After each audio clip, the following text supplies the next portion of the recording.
Encontramos que en Apocalipsis capítulos 2 y 3, Jesús le habla a 7 iglesias y le da un mensaje a cada una de estas iglesias. Y cada uno de estos mensajes es importante, significativo para nosotros como creyentes aún en el siglo XXI. Jesús constantemente les decía: el que tiene oídos, oiga lo que el Espíritu dice a estas iglesias. De tal manera que estos mensajes son extensivos para todo creyente que tenga oídos para oír, un corazón para recibir de Dios.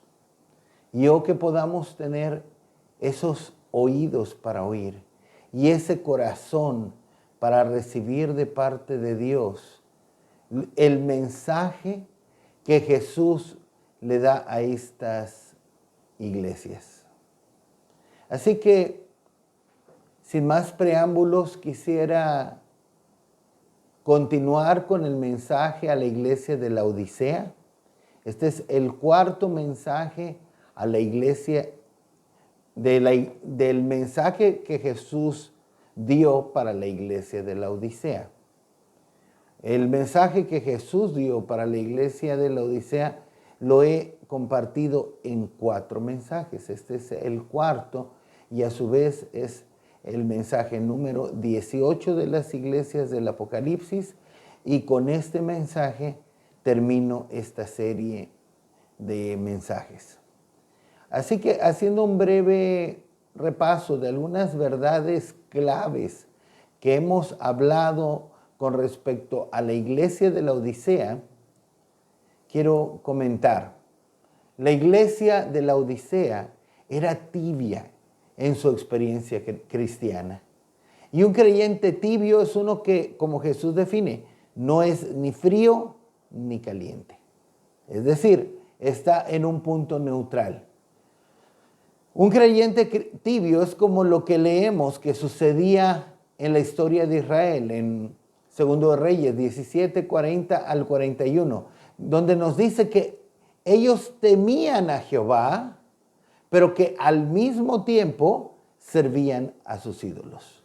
Es decir, eran tibios, ni fríos ni calientes, ni se determinaban bien por un lado, ni se determinaban bien por otro lado.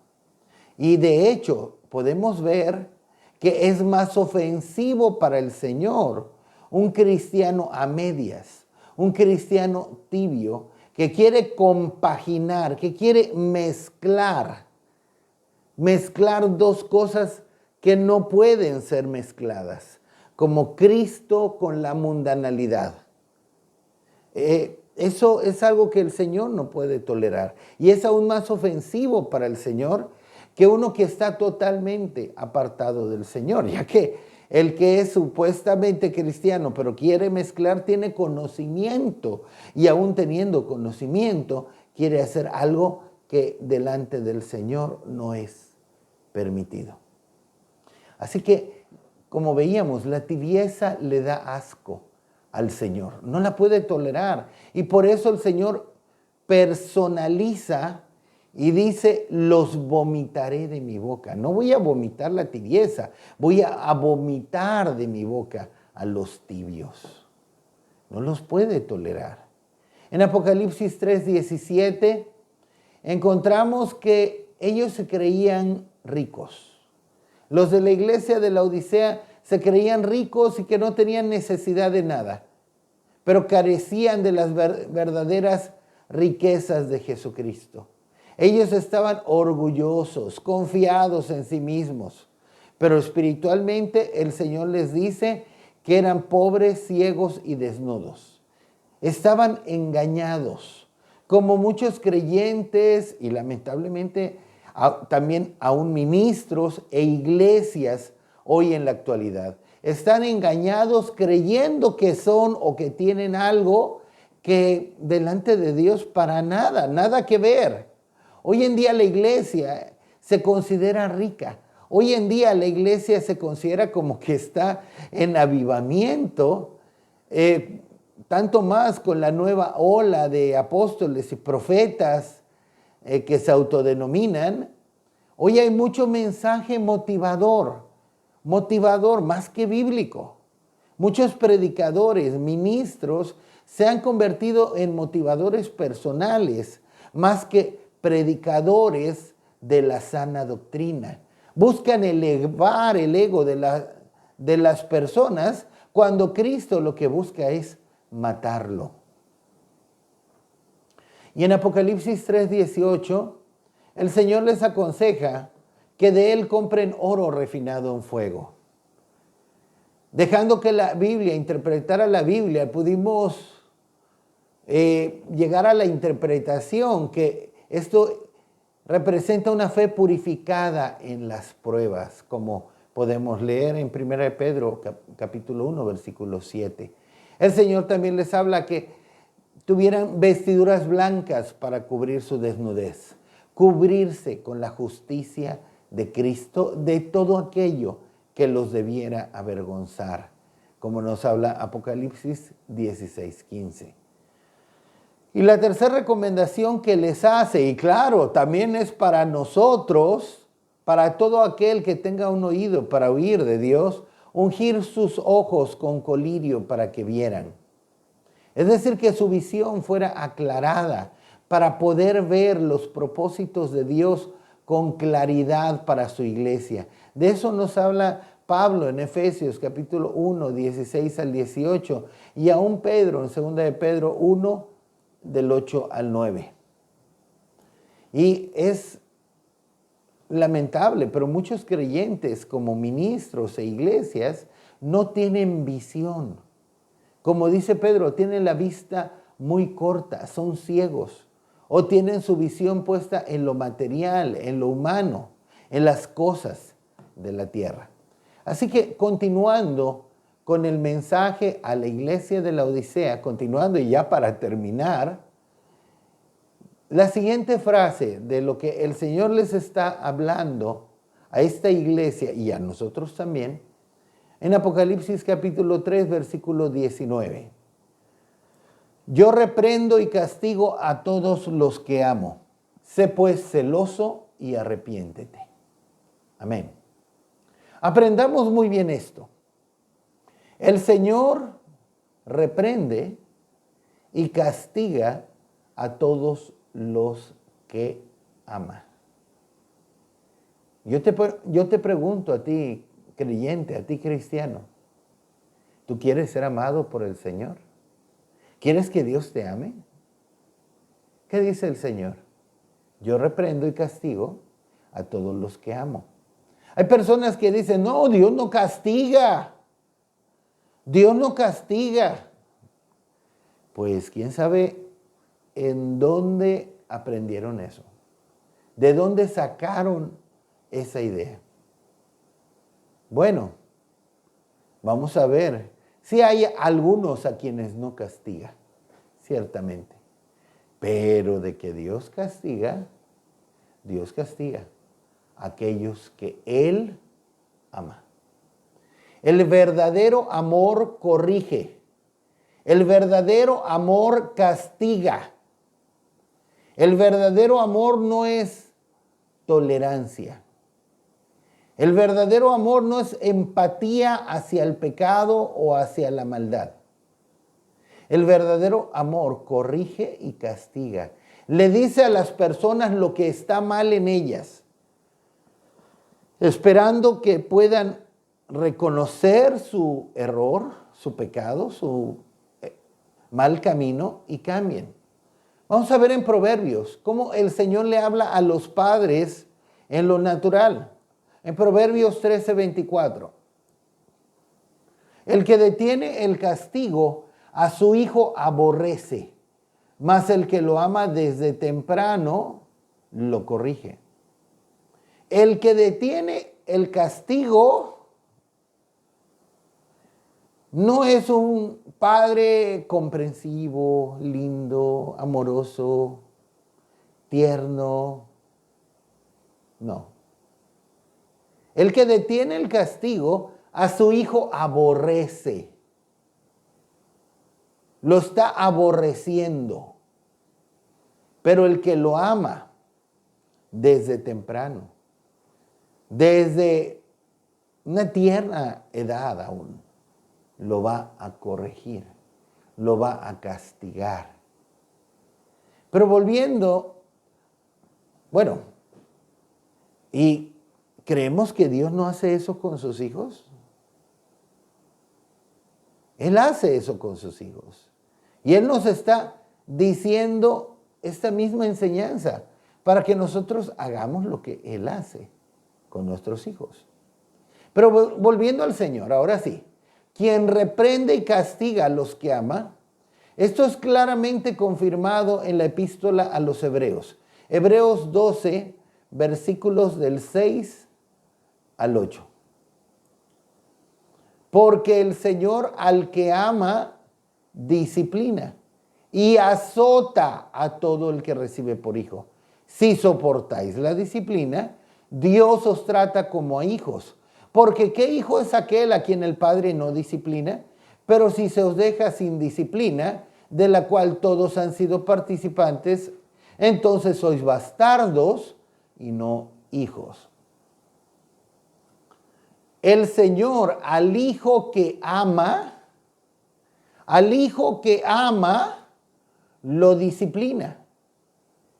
Estamos leyendo en Apocalipsis 3:19. Yo reprendo y castigo a todos los que amo. Y dice, el Señor al que ama, disciplina, lo azota. Azota a todos los que ama, a todos los que recibe por hijos. Y los verdaderos hijos reciben la disciplina del Señor. Reciben los azotes del Señor. Aquí nos está diciendo en Hebreos, si soportáis la disciplina, Dios os trata como a hijos. ¿Cómo quieres que Dios te trate? ¿Cómo quieres que Dios te trate? ¿No te gusta que Dios te castigue? ¿No te gusta que Dios te discipline? ¿Serías capaz de decirle, Señor, no me trates como un hijo? Pero miren, lamentablemente muchas veces los cristianos queremos solo las bendiciones, pero no las responsabilidades. Decía Job, ¿qué? ¿Vamos a recibir de Dios solamente el bien y el mal? O en otras palabras, lo que no es muy agradable humanamente, ¿no lo vamos a recibir? También debemos estar dispuestos a recibirlo. Dice, y siguiendo aquí en Hebreos, ¿qué hijo es aquel a quien el Padre no disciplina? Y si se os deja sin disciplina, entonces sois bastardos y no hijos.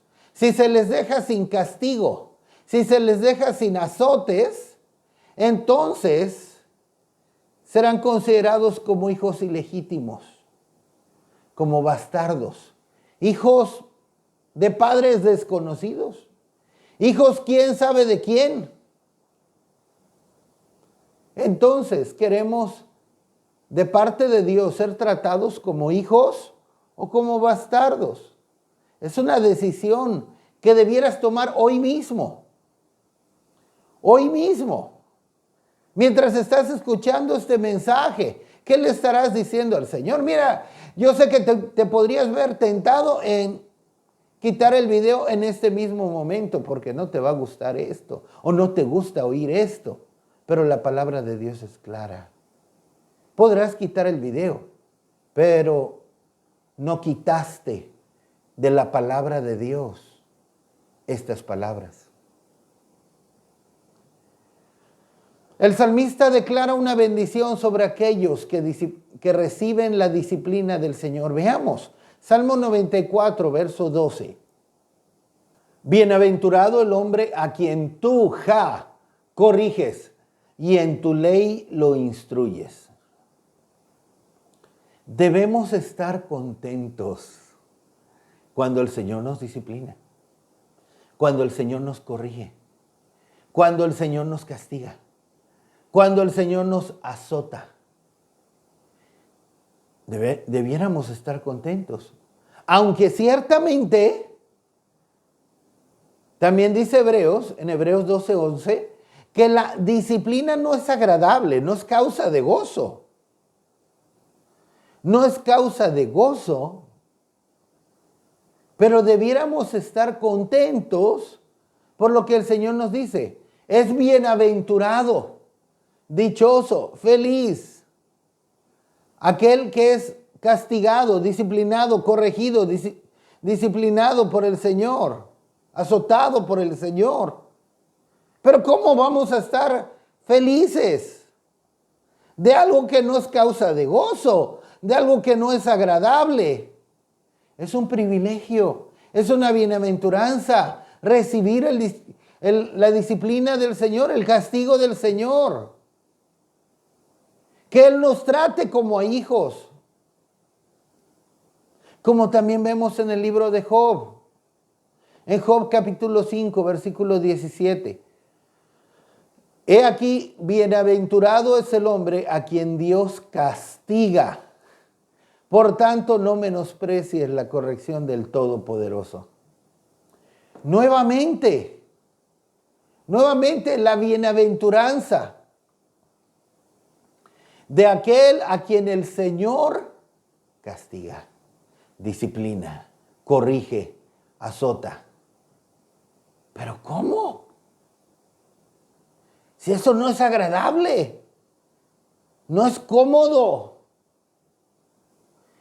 Y añade, no menosprecies la corrección del Todopoderoso, porque no te agrade. No lo menosprecies. Es una bienaventuranza, es una dicha. ¿Pero por qué? ¿Cómo va a ser una bienaventuranza? ¿Cómo va a ser una dicha ser castigados? Por lo que tenemos en 1 Corintios 3, 11:32. Mas siendo juzgados, somos castigados por el Señor, para que no seamos condenados con el mundo. Oh, esto es tremendo. Somos castigados por el Señor para que no seamos condenados con el mundo. Somos reprendidos, castigados, disciplinados, corregidos, azotados por el Señor, para que no seamos condenados juntamente con el mundo. Esto es serio. Es muy importante. Veamos Isaías 26:16. Jehová, en la tribulación te buscaron, derramaron oración cuando los castigaste. En la tribulación te buscaron, derramaron oración. ¿Cuándo? Cuando los castigaste. El Señor nos castiga para que nos volvamos a Él. Para que vengamos delante de Él y clamemos a Él arrepentidos. Para que lo busquemos. Para que clamemos a Él en arrepentimiento, a fin de que precisamente seamos librados de ser condenados con el mundo. Nos dice la Escritura en Eclesiastés que por cuanto no se ejecuta sentencia sobre la mala obra, el corazón de los hijos de los hombres está inclinado a hacer el mal. Si no hay castigo, el hombre está dispuesto a seguirlo haciendo. Una y otra y otra y otra y otra vez. ¿Y qué va a suceder? finalmente va a ser condenado juntamente con el mundo, porque se va a conducir como el mundo se conduce. No va a tener freno.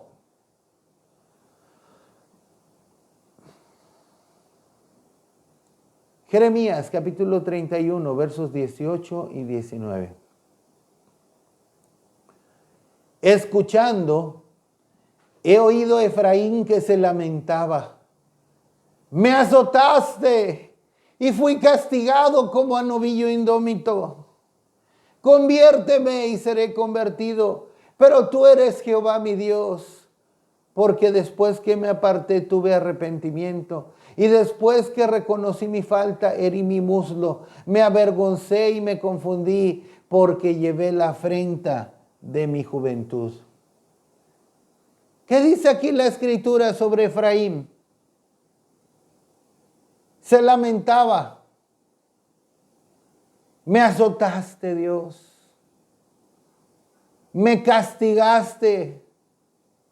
Me diste duro.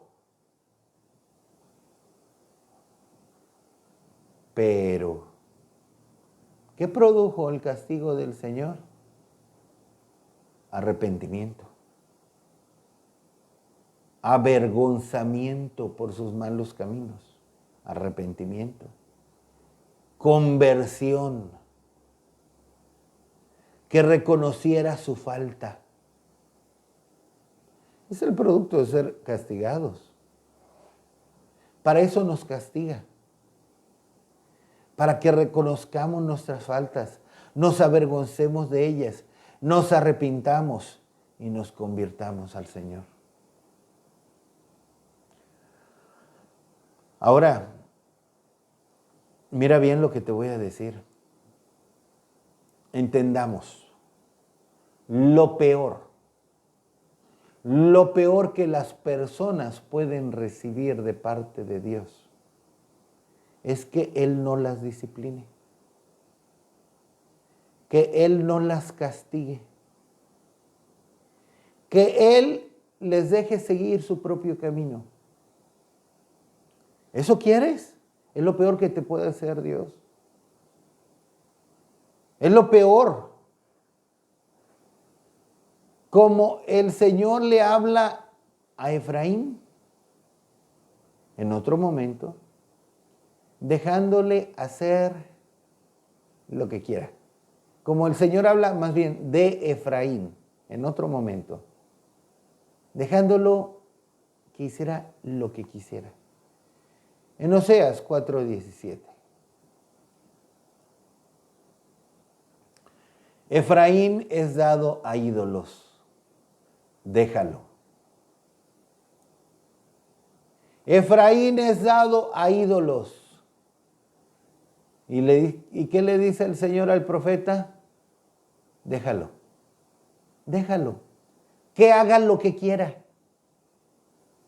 que haga lo que se le dé la gana.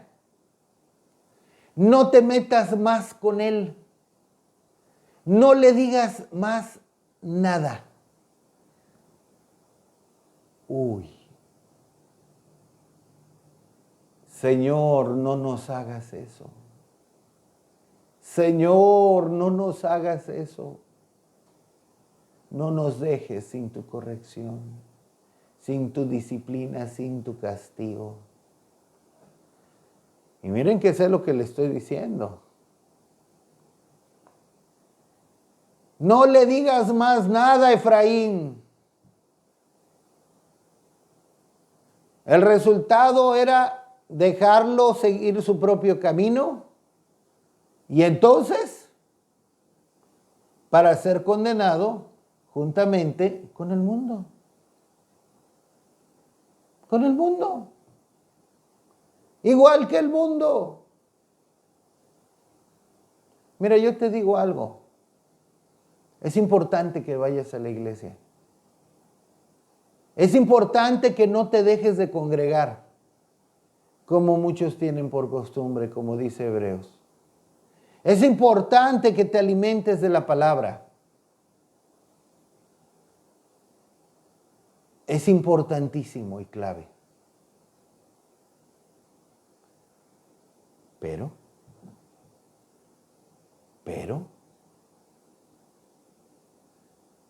es importante que recibas la corrección del Señor, la disciplina del Señor.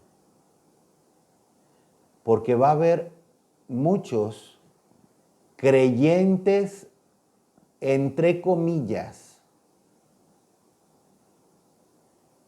que asistan a la iglesia, que asistieron a la iglesia, que tal vez hasta sirvieron en su iglesia, pero se negaron a recibir la corrección del Señor. Se acostumbraron a la vida de iglesia, pero se negaron a ser corregidos por el Señor en sus faltas. ¿Y sabes qué va a pasar con ellos? Serán condenados juntamente con el mundo. Si recibir la disciplina, Dios os trata como hijos. Pero si no recibimos la disciplina, el castigo, la corrección, llega el momento en que Dios va a decir como Efraín, ya, lo voy a dejar que haga lo que quiera. Y entonces, al no recibir el castigo, seremos condenados juntamente con el mundo. Aunque hayamos ido a la iglesia, tendremos que oír esa frase: al fuego malditos, al fuego preparado para el diablo y sus ángeles. Condenados juntamente con el mundo, apártense de mí. Apártense de mí, bastardos. Salmo 81, 11 y 12. Pero mi pueblo no oyó mi voz, e Israel no me quiso a mí. Los dejé, por tanto, a la dureza de su corazón. Caminaron en sus propios consejos. Nuevamente, esto es terrible. Cuando el Señor dice de alguna persona, no fue dócil a mi palabra, a mi corrección, a mi disciplina, los dejé. Los dejé en paz. Los dejé a la dureza de su corazón. Ya no me voy a meter con ellos. Ya no les voy a decir nada. Ya no los voy a corregir. Ya no los voy a castigar. Que hagan lo que quieran. Que hagan absolutamente lo que quieran. En Proverbios capítulo 3, versículos 11 y 12. No menosprecies, hijo mío, el castigo de Jehová, ni te fatigues de su corrección, porque Jehová al que ama castiga, como el padre al hijo a quien quiere. No menospreciemos el castigo del Señor. No nos fatiguemos, no nos cansemos de ser corregidos por Él. El Señor al que ama castiga, como el padre a su hijo que quiere mucho. Y solamente quiero añadir un punto más a este asunto. Que la actitud de una persona hacia la corrección, la disciplina, el castigo del Señor es muy reveladora de su carácter y realidad. En Proverbios 9, versos 7 al 9. El que corrige al escarnecedor se acarrea afrenta. El que reprende al impío se atrae mancha. No reprendas al escarnecedor para que no te aborrezca. Corrige al sabio y te amará. Da al sabio y será más sabio. Enseña al justo y aumentará su saber. el escarnecedor, el impío, el necio, no recibe la corrección, no recibe la disciplina. No lo recibe. Y el Señor mismo recomienda, no te metas más con ellos. Son escarnecedores, son impíos.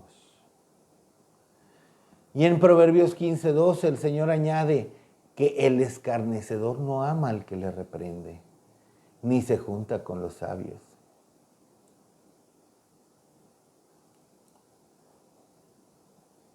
Hay muchas personas que buscan, muchos supuestos creyentes, que buscan iglesias o predicadores que les endulcen el oído, que les hagan piojito en el oído, que les hablen lo que les guste, mensajes motivadores, mensajes de pura dulzura. ¿Ve lo que está diciendo aquí la palabra? ¿Ve lo que está diciendo aquí la palabra?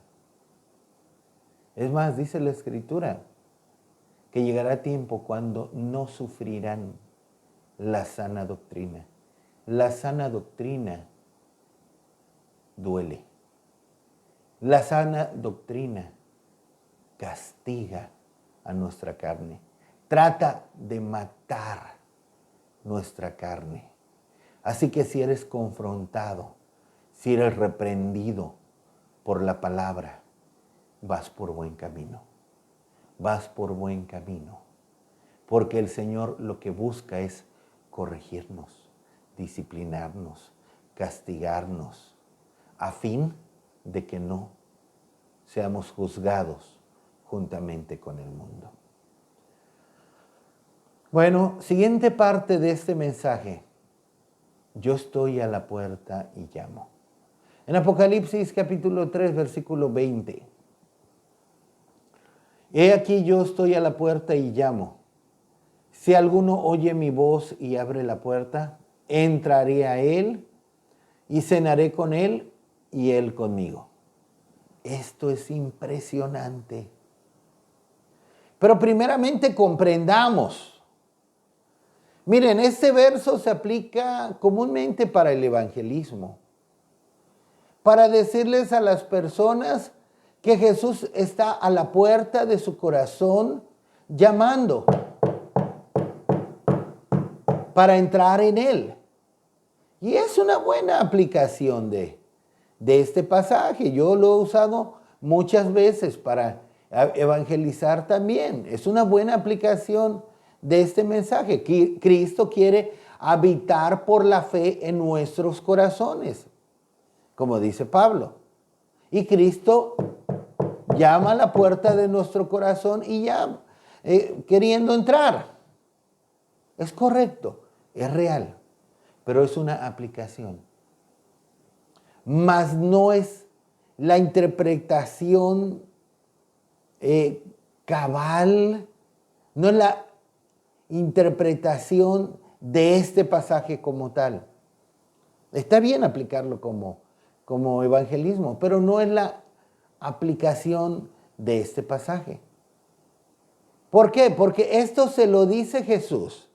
He aquí yo estoy a la puerta y llamo, la idea de alguien que está afuera. No se lo está diciendo el Señor a inconversos.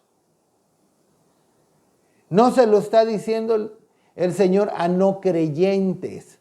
Se lo está diciendo a una iglesia. A una iglesia donde Él estaba fuera.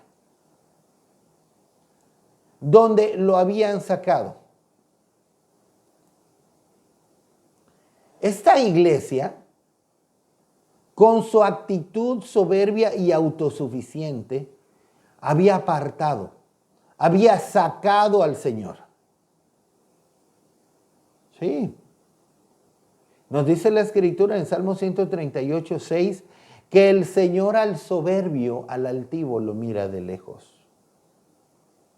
al altivo, al soberbio, lo mira de lejos. ¿Por qué? Porque está lejos. Está muy lejos, muy apartado de él. Aún con todo, estos de la Odisea eran hijos. Eran hijos que de alguna manera habían sacado al Señor. Lo habían sacado. El Señor les está diciendo desde el verso anterior, yo reprendo y castigo a todos los que amo, sé pues celoso y arrepiéntete. Los está reprendiendo el Señor. Y el Señor reprende a sus hijos. Entonces, eran hijos y los reprende como hijos. Pero aprendamos esto. Aún como hijos, podemos alejar al Señor. Aprendamos esto. Por nuestra actitud soberbia, por nuestro pecado, podemos apartar, sacar al Señor de nuestra vida o a una iglesia. Pero aún por un tiempo, el Señor llamará a la puerta deseando volver y no apartarse ya por completo. Por un tiempo el Señor estará a la puerta llamando, tratando de volver antes de apartarse por completo. Como cuando se nos habla en la Escritura en Ezequiel, que la gloria de Dios dejó el templo.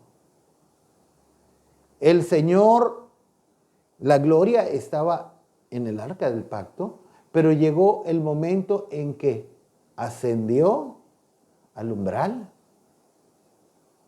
luego a la puerta, luego ascendió y luego se fue. Se fue como yendo por etapas, como alguien que no se quiere ir, como alguien que está esperando que le digan, no te vayas, por favor no te vayas, por favor vuelve, por favor vuelve. O sea, se fue por etapas la gloria de Dios del templo hasta que se fue. Entonces, el Señor está a la puerta y hay creyentes, ministros, iglesias que están en esa condición. Y le abrimos la puerta al Señor cuando hacemos lo que el Señor le está diciendo a esta iglesia. Viendo el contexto, cuando nos arrepentimos, como vimos en Apocalipsis 3:19, sé pues celoso y arrepiéntete. Yo reprendo y castigo a todos los que amo. Entonces, arrepiéntete. Arrepiéntete. Te estoy castigando para que te arrepientas.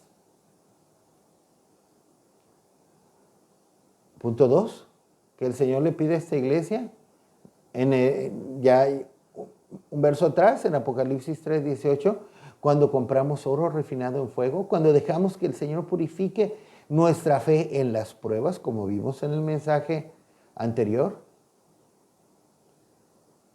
Punto tercero, cuando somos vestidos de vestiduras blancas para cubrir nuestra desnudez, cuando somos cubiertos con la justicia de Cristo, de todo aquello que nos debiera avergonzar, como nuestra falta de compromiso con el Señor, nuestra falta de amor por el Señor, nuestra falta de tibieza, nuestra mezcla. Punto 4. Cuando nuestros ojos son ungidos con colirio para poder ver, nuestra visión es aclarada para poder ver los propósitos de Dios. También en Apocalipsis 3:18, como habla el apóstol Pablo, ya lo mencionamos en Efesios capítulo 1. Y ya para terminar, la promesa para los vencedores y la dedicatoria. En Apocalipsis 3:21 y 22, al que venciere, le daré que se siente conmigo en mi trono, Así como yo he vencido y me he sentado con mi Padre en su trono.